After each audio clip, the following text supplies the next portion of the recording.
హైడ్రా పేరుతో తెలంగాణ ప్రభుత్వం వసూలుకు పాల్పడుతోందని బీజేపీ నేత కేంద్ర హోంశాఖ సహాయ మంత్రి బండి సంజయ్ ఆరోపించారు. కాళేశ్వరం పేరుతో బీఆర్ఎస్ పార్టీ వేల కోట్లు దండుకున్నట్లే ఇప్పుడు హైడ్రా పేరుతో కాంగ్రెస్ కూడా వేల కోట్ల ఆదాయం సంపాదించుకుంటోందని తీవ్ర ఆరోపణలు చేశారు. కరీంనగర్లో మీడియాతో మాట్లాడిన ఆయన బీజేపీ ఎప్పుడూ పేదల పక్షానే ఉంటుందని, వారి కోసం ఒంటరిగానే పోరాటం చేస్తుందని చెప్పారు. తమ నాయకుడు, రాష్ట్ర పార్టీ అధ్యక్షుడు, కేంద్ర మంత్రి కిషన్ రెడ్డి నాయకత్వంలో పేదల పక్షాన నిలబడి పోరాడతామని స్పష్టం చేశారు. అనంతరం తమిళనాడులో ఉదయనిధి స్టాలిన్కు డిప్యూటీ సీఎం పదవిని కట్టబెట్టడంపై స్పందిస్తూ ఈ తరహా వారసత్వ రాజకీయాలు ప్రజాప్రభుత్వాలకు మంచిది కాదని, వీటిని తాము తీవ్రంగా ఖండిస్తున్నామన్నారు.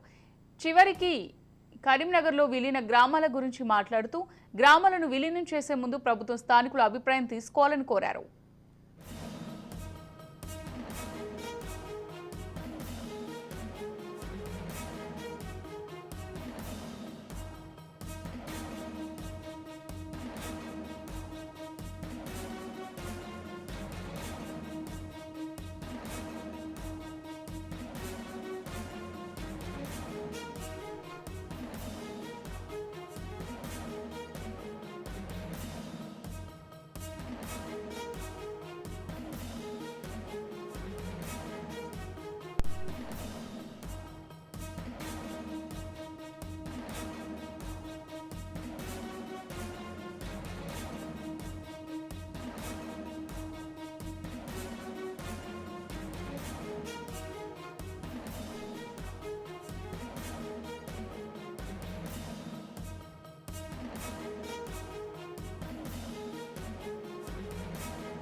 హైడ్రా పేరుతో తెలంగాణ ప్రభుత్వం వసూలుకు పాల్పడుతోందని బీజేపీ నేత కేంద్ర హోంశాఖ సహాయ మంత్రి బండి సంజయ్ ఆరోపించారు.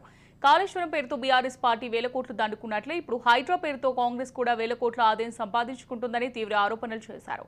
కరీంనగర్లో మీడియాతో మాట్లాడిన ఆయన బీజేపీ ఎప్పుడూ పేదల పక్షానే ఉంటుందని, వారి కోసం ఒంటరిగానే పోరాటం చేస్తుందని చెప్పారు.